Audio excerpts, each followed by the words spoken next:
Chers amis, vous est-il déjà arrivé de donner le prénom de Kizito à l'un de vos enfants, ou est-ce que l'un de vos petits-enfants porte ce prénom? Cela m'étonnerait beaucoup. Et pourtant, pour moi, c'est une chose très commune. Pendant la période où j'étais au Rwanda, au cœur de l'Afrique, j'ai baptisé beaucoup de petits Kizito. Kizito et Charles Langlois, dont l'Église fait mémoire aujourd'hui, qui étaient ce qu'on appelle des martyrs de l'Ouganda. Attention, quand je parle des martyrs de l'Ouganda, je ne fais pas allusion aux victimes d'Amin Dada, un terrible dictateur de ces dernières années. Bien sûr que non. Il s'agit de témoins, de martyrs de la foi chrétienne. Mais indépendamment de cette précision, martyrs de la foi chrétienne, vous avouerez avec moi que l'Afrique a connu et connaît encore beaucoup de martyrs aujourd'hui. Je veux parler de victimes innocentes. Je pense à des enfants, surtout à des plus jeunes, des femmes, des gens qui sont sans défense et qui meurent encore chaque jour de malaria, de maladies, de famine peut-être, et surtout de violences déclenchées par des révolutions internes, par des génocides et d'autres massacres. Qu'il s'agisse en Éthiopie, qu'il s'agisse au Soudan, qu'il s'agisse au Congo, enfin, je n'en ferai pas la liste maintenant.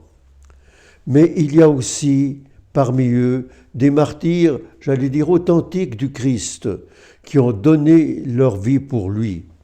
C'était le cas, justement, de Charles Langlois, de Kizito, qui faisait partie d'un groupe de pages du roi Mwanga d'Ouganda, qui, à la fin du XIXe siècle, ont voulu résister d'une certaine manière à ses avances, mais aussi pour garder leur foi et leur fidélité dans le Christ.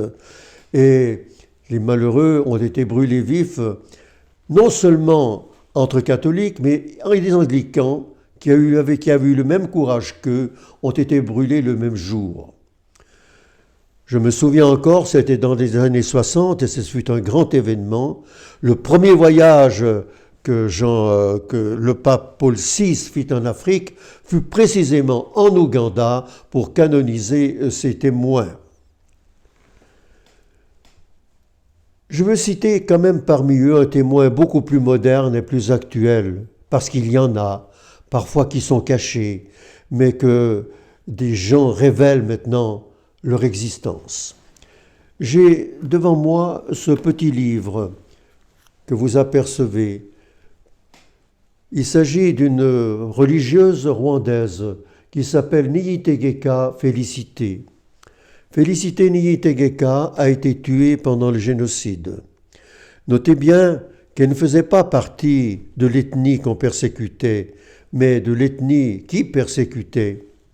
Et elle a accepté de mourir pour sauvegarder la vie de ceux et de celles qu'elle gardait chez elle dans un home d'accueil dans la ville de Gisenyi. Eh bien, de ces martyrs-là, il y en a beaucoup aussi au Rwanda. Et si elle l'a fait, c'est au nom du Christ et au nom de la solidarité chrétienne. Si un jour, et j'espère que ça vous arrive, vous allez à Saint-Maurice, vous pénétrez dans l'église abbatiale en passant un très beau portail de bronze. Sur ce portail sont inscrits les noms, justement, des martyrs africains. En raison, évidemment, du premier de ces martyrs, Maurice lui-même, qui commandait cette légion tébéenne qui venait d'Égypte.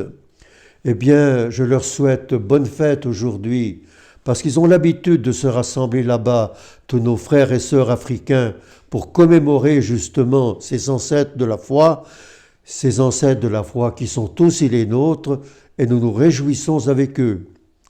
Je vous souhaite une bonne journée.